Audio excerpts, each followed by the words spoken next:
Посудомойки не самое святое. Кремль оценил угрозу новых санкций США.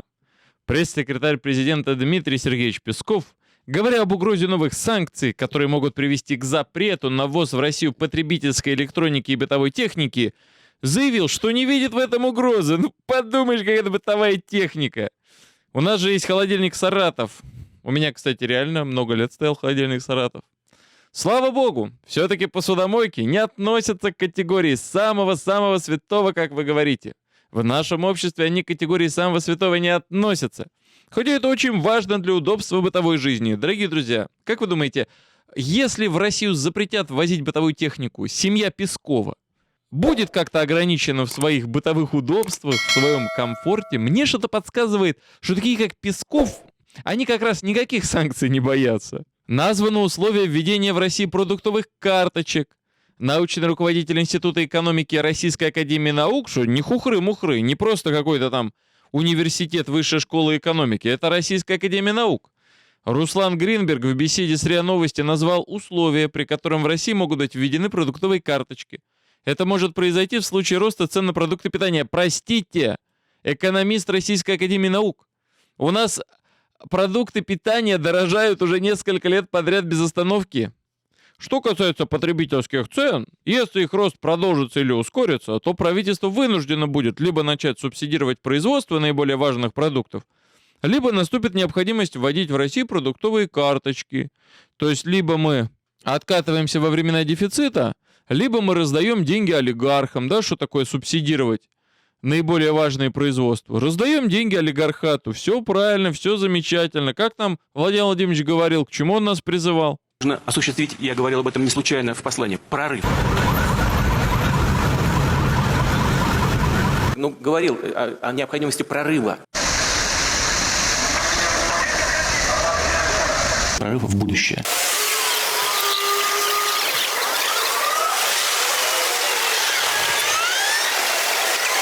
Если мы не сделаем этот прорыв, в этом вся суть. Вот так вот прорвало трубу на Сесибу. В общем, все ровно так, как призывал нас вождь прекрасный, замечательный Владимир Владимирович. Прорыв по всем фронтам. Прорыв, рывок самым лучшим образом. Добрый день, дорогие друзья. Обсуждаем социально-экономическое бедственное положение в нашей стране. И знаете, что самое удивительное? Несмотря на всю ту разруху, которую мы наблюдаем вокруг, олигархи никак не успокоятся. Они уже просто потеряли всякое чувство самосохранения. Вот вам свеженькие новости. Тарифы платных дорог уперлись в потолок, и нужно устроить прорыв этого самого потолка. Минэкономики раскритиковала проект Минтранса по повышению потолка тарифов на государственных платных дорогах. Ведомство назвало необоснованным предложение Минтранса по их приведению к европейскому уровню для финансирования дорожного строительства. Мне больно это читать, я не могу это читать. По мнению Минэкономики, рост тарифов может привести к снижению количества пользователей таких дорог и перераспределению транспортных потоков на бесплатные альтернативные маршруты. Однако участники ГЧП по их строительству, очевидно, не оставят попыток компенсировать за счет тарифов рост цен на стройматериалы. Друзья мои, вы понимаете вообще, что это? Что это? Здесь каждое слово на вес золота. Во-первых, искренняя благодарность Максиму Решетникову, министру экономики, который вдруг вписался за простых людей и сказал: не надо нам повышать цены на платные дороги, не надо. С другой стороны, Минтранс, который говорит: чё мы тут, понимаешь, как нелюди? В Европе, смотрите, какие цены. Нам нужно повышать стоимость на платных дорогах, государственных платных дорогах. Нам нужно повышать до европейского уровня. Простите, у нас зарплаты когда будут европейского уровня? Зарплат вам. Кукиш, пожалуйте. А это что такое? Я не знаю, я с этих новостей заикой стану. Бессонницей страдать начну. Но это в голове не укладывается. Должны быть европейской стоимости платные дороги. Почему? А то у нас сократятся темпы дорожного строительства. Подождите. А разве ж у нас из бюджета и так из наших налогов не строятся дороги? Вбиваем в поиск, тут же вылезает, вот, пожалуйста, статья, одна из. Бюджет на дорожное строительство в 2020 году, в качестве примера, исполнен на 99,1%. Кассовое исполнение бюджета на дорожное строительство составило 880 миллиардов рублей федеральных средств. То есть это только те деньги, которые были выделены Москвой. В каждом регионе есть еще какие-то свои деньги на дорожное строительство и ремонтные работы. То есть 880 миллиардов рублей — это почти триллион. Это очень приличные деньги. Если бы они не разворовывались, если бы они не распиливались между чиновниками и, не буду называть национальности, некими этническими группировками, которые у нас специализируются на строительстве дорог по всей стране, почему-то так вот интересно получается, да, Марат Шакирзянович Хуснуллин? Наверное, не в курсе этой ситуации. Мне кажется, у нас бы вся страна была с идеальными дорогами. Деньги и так выделяются. Зачем вы людей решили пограбить? Ну, понятно, зачем. Ну, как бы вопрос, конечно, риторический. Но мне, как простому человеку, на это просто больно смотреть. В республике Коми жители деревни остались без продуктов по вине местных жителей. Они не ремонтируют единственную дорогу в населенном пункте. Ну а чё? Там люди бедные, они заплатить не смогут. А вот, наверное, вокруг Москвы скоро все дороги будут платные, потому что тут население платежеспособное. Жители деревни Винла в республике Коми уже 3-й месяц не видят на прилавках нормальной еды из-за отсутствия ремонта единственной дороги, по которой в деревню могут доставлять продукты.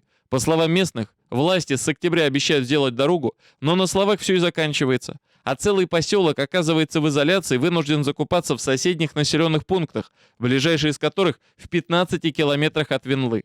Вот вам, пожалуйста, еще один прорыв с востока столицы. Собачки. Приют для бездомных животных. Стало известно и документально подтверждено, что власти Москвы планируют в феврале перевести самый большой приют Москвы, в котором живут 3000 собак, 400 кошек из района Косино-Ухтомский, на территорию законсервированного мусорного полигона ТБО «Малинки», 41 километр от МКАДа и 81 километр от приюта. После переноса большинство волонтеров не смогут добраться до приюта из-за отсутствия транспортной доступности и отдаленности. Животные останутся без присмотра, без выгулов. Шансы найти новых хозяев сократятся до нуля. По той же причине приют вынуждена будет покинуть команда врачей. Дорогие друзья, вот прорыв или еще не прорыв? Земля вокруг Москвы дорогая. Земля вокруг Москвы должна быть использована под человейники. Какие нахрен приюты для домашних животных? Ну кому нужны эти 3000 собак? Примерно так рассуждают наши власти и бизнес-воротилы. Немного удивительных новостей из Люберецкого морга. Там тела детей вскрывают в раковинах. Биоматериалы хранят в холодильниках с едой. В Роспотребнадзор пришла очень серьезная жалоба от сотрудников морга в Люберцах. Работники вынуждены хранить тела недоношенных детей прямо в раковинах для мытья посуды. И там же проводить вскрытие. Почему так? Оказывается, по бумагам и чисто формально морг открылся после ремонта. Но вот холодильники в нем все еще не работают. При этом тела малышей даже на утилизацию отправляют с нарушениями. Вместо специальных контейнеров в морге используют пакеты. Кроме того, биоматериалы онкобольных, которые необходимо направлять на экспертизу, хранят в обычном холодильнике, рядом со сгущенкой, супчиком и другими продуктами. Главное не перепутать. Люберецкий морг закрывался на ремонт минувшим летом. Тогда же случился скандал. Сотрудники освободили помещение, но забыли трупы и органы. Заведующая Карина Агапова в итоге обвинила во всем санитаров, которые якобы не выполнили ее распоряжение. Ну, конечно, конечно. Это все санитары виноваты, которые плохо отработали. Дорогие друзья, вот эти новости, это же не просто экономия денег. Вы знаете, это вопрос о нашей человечности. Когда на гибель обрекаются несколько тысяч собак, собака друг человека. Нет! У нас сейчас решением вопросы человеки не занимаются. У нас сейчас решением вопросов занимаются настоящие звери в людском обличии. Поэтому они готовы собак, которые мешают им заработать деньги на дорогой подмосковной земле. Ну, как бы здесь все понятно. Выживает наиболее приспособленный, как учил нас старина Дарвин. Здесь то же самое. Представьте боль, представьте трагедию семьи, в которой скончался младенец или недоношенный ребенок. И потом этот ребенок оказывается в раковине, потому что чиновники еще не подготовили морг к работе. Я не знаю, как это читать. у нас население погрязло в нищете, а давайте мы им еще сделаем платных дорог. Почему? Ну, блин. Ну потому. Платные дороги — это то, что надо в России 2022 года. Вот только этого нам и не хватало. Все у нас должно быть максимально платное. Я уже говорил об этом много раз, хочу повторить. Нам нужен прорыв. Вообще отлично. Нужно добиться прорыва, именно прорыва. Нам необходим настоящий прорыв.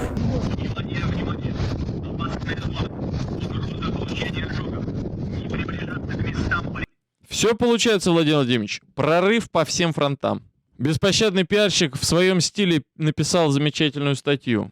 Нам очень жаль, что мы не прочитали изумительное интервью Максима Станиславовича Лексутова, это главный в Москве по транспортным вопросам и дорожным вопросам.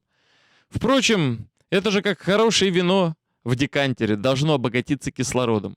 Как вы, наверное, уже понимаете, стратегическая цель правительства Российской Федерации состоит в том, чтобы в карманах и на дебетовых карточках простых россиян оставалось как можно меньше наличности. Потому что, по мнению правительства Российской Федерации, ее там избыточно много. По состоянию на 1 января 2021 года 13,5 триллионов рублей. Зачем птицам деньги, спрашивается? Изъятие излишков денежных средств из широких карманов электората можно проводить двумя способами: через прямое и через косвенное налогообложение. С прямым налогообложением все очень непросто. Повышение НДС на жалкие 2% и НДФЛ на эти же 2% для особо богатых породило определенное шатание в до того лояльном электорате, потому с этими экспериментами решено пока завязать. А вот налогообложение косвенное через пени, штрафы, акцизы предоставляют нам целую мутную поляну для экспериментов, незаметную невооруженному глазу. Что исполняется? Рацуха Максима Станиславовича, только что дерзким маневром увеличившему плату за парковки на 20%, состоит в том, чтобы начать снимать с москвичей еще больше стружки за сам факт наличия автомобиля. Давайте, говорит, снизим нештрафуемый порог вдвое. У нас сразу же будет меньше аварий. Мы очень беспокоимся за здоровье москвичей, потому что у нас каждый день по 2000 аварий, а из-за этого пробки в городе по 10 баллов. Максим Станиславович, аварии у нас в городе не из-за нештрафуемого порога, а потому что водители в массе своей у нас очень нехорошие. Ездить за рулем в пробках они не умеют. И дороги у нас тоже очень нехорошие. Ваш же собственный дорожный комплекс на них как на велосипеде зарабатывает. Знай, крути педали и перекладывай асфальт каждый год. Да и про качество водителей любимого вами каршеринга тоже хочется сказать отдельно. Им нельзя доверить такое тонкое дело, как мытье посуды, а вы их за руль Рено Дастера пускаете. По поводу ПДД с фаталити, как на Кутузовском, к примеру. Так это штрафами не лечится. Это, Максим Станиславович, не ваша епархия. Но особенно нам понравилась осторожно и расчетливо проброшенная Лексутовым фраза о платном въезде в центр города. На сегодняшний день нет законодательных решений, чтобы это рассматривать. Это значит лишь одно. Над соответствующим законодательным решением работают, и оно обязательно будет реализовано. Да, друзья, почему я вам это читаю, если вы живете в Хабаровске, в Перми, в Ростове-на-Дону, в Петербурге? Да потому что у вас будет то же самое. Москва — это площадка для обкатки новых технологий. Я вам уже рассказывал, кто не подписан на наш канал, где мы обсуждаем коронавирусную повестку, обязательно подпишитесь. Ссылка находится под роликом в описании. Канал не аудиостатьи, один из наших резервных каналов, там мы это все очень подробно обсуждаем. Парень заходит в московский метрополитен. Он воспользовался новой технологией Собянина. FacePay. Тебе не обязательно прикладывать проездную карту к валидатору. Тебе не обязательно прикладывать телефон или банковскую карту. Ты просто показываешь лицо, камера тебя автоматически считала, узнала тебя и пропустила с твоего счета, автоматически списались деньги. Но вот незадача. Парень, который этим воспользовался, получил еще и штраф. Несколько тысяч рублей за то, что был без маски. Эта система, она создана не только для нашего удобства, она создана в первую очередь для удобства чиновников.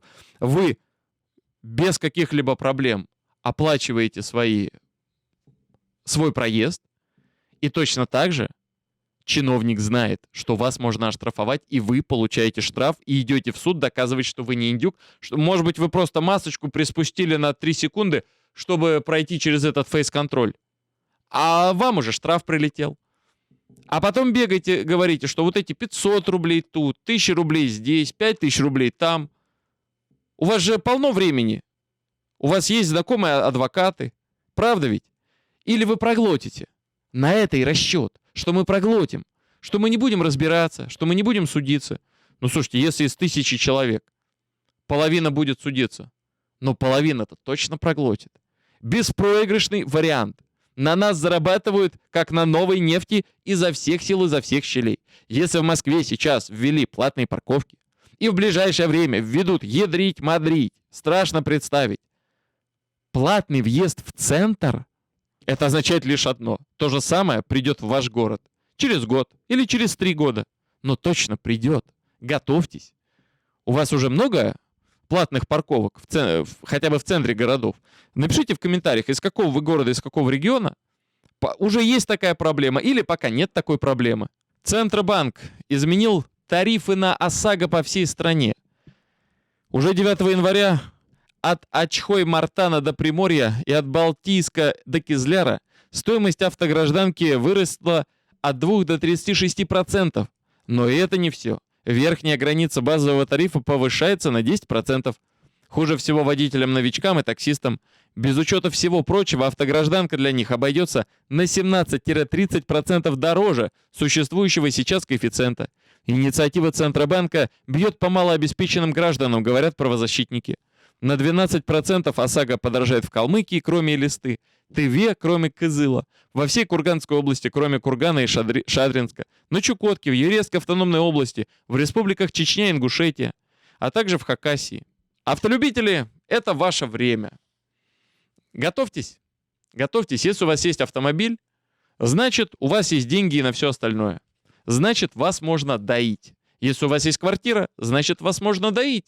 Если у вас есть банковский счет, значит, вас можно доить. Если вы предприниматель, вас можно доить. Если у вас есть зарплата, вас можно доить. Если вы собираете ребенка в школу, вас можно доить. Друзья, капитализм. Штука в том, что наши эффективные чиновники, они подходят к своей работе, к своим должностным обязанностям точно так же, как к бизнесу. Максимальная прибыль при минимальных затратах. Что думаете об этом? Пишите в комментариях. Ставьте лайки, делайте репосты. Вместе мы сила, вместе мы победим. Для этого нам надо быть вместе. Я вас всех призываю. Вступайте в политические и общественные движения и организации, родительские комитеты, профсоюзные движения. Если нет, создайте свою. Не бойтесь, это ваша жизнь, это ваше место работы, это ваши права. Кто их, кроме вас, будет защищать, отстаивать? Вперед, друзья, смелее. Россия за нами. Отступать некуда. Мы вымираем стремительно. Наша страна исчезнет из истории. Нас заместят представители других народов. Все. Игры кончились. Это не вопрос того, кто будет получать депутатские зарплаты. Это не вопрос того, что москвичи зажрались, а мы не можем переехать в Москву, потому что вот так вот потому вот мы не можем. Это вопрос того, что России вообще не останется. Скоро зажравшимися москвичами будут выходцы из солнечных стран Средней Азии. А русские будут в селах доживать последние дни. Потом их принудительно эвакуируют, свезут в огромные агломерации, потому что так проще и дешевле. И в домах престарелых то пожар случится, то еду не завезут. Через 20-30 лет нас просто не останется. Опомнитесь. Опомнитесь и начните действовать. Пусть в 2022 году каждый из вас вступит хоть в какое-то объединение. Хотя бы в подъезде создайте чат, начните общаться, обсуждать, что вы можете вместе сделать. Хотя бы жалобу напишите, что вам ремонт давно не делали, что дорога плохая, что детской площадки нет. Завалите этими жалобами всех чиновников, пихайте их в бок, чтобы они работать начали. Они же ничего не делают для вас. А вы платите налоги, вы платите эти ОСАГИ, платную парковку. Прямые и непрямые налоги растут день ото дня. А мы что? Сидим, терпим и ждем. Мы же очень терпеливая нация.